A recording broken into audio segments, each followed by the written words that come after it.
श्री स्वामी समर्थ.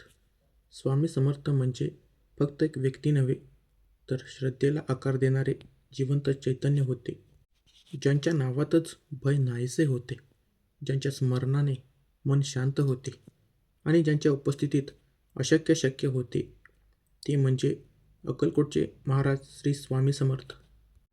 स्वामी आले भक्तांच्या हाकेसाठी, ते राहिले दुःखी मनांच्या आधारासाठी, आणि ते अदृश्य झाले पण चैतन्य रूपाने आजही आपल्यात आहेत. स्वामी कधी कठोर वाटतात, कधी करुणामय, पण त्यामागे एकच हेतू होता, भक्तांचे अज्ञान दूर करणे. ते वारंवार म्हणत, भिवू नकोस, मी तुझ्या पाठीशी आहे. कारण भय हे मनाचे बंधन आहे आणि श्रद्धा हीच खरी मुक्ती आहे. स्वामींचे चमत्कार डोळ्यांना दिसणारे नव्हते, तर ते मनाला बदलणारे होते. जे हरवले होते त्यांना दिशा मिळाली, जे थकले होते त्यांना बळ मिळाले, जे तुटले होते त्यांना स्वामींनी स्वतःशी जोडून घेतले. स्वामी समर्थ आपल्याला एकच गोष्ट शिकवतात, स्वतःपेक्षा स्वामीवर विश्वास ठेवा.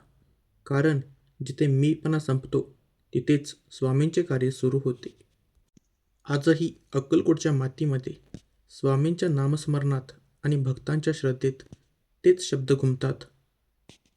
भिवू नकोस, मी तुझ्या पाठीशी आहे. भिवू नकोस, मी तुझ्या पाठीशी आहे. श्री स्वामी समर्थ. श्री स्वामी समर्थ. श्री स्वामी समर्थ.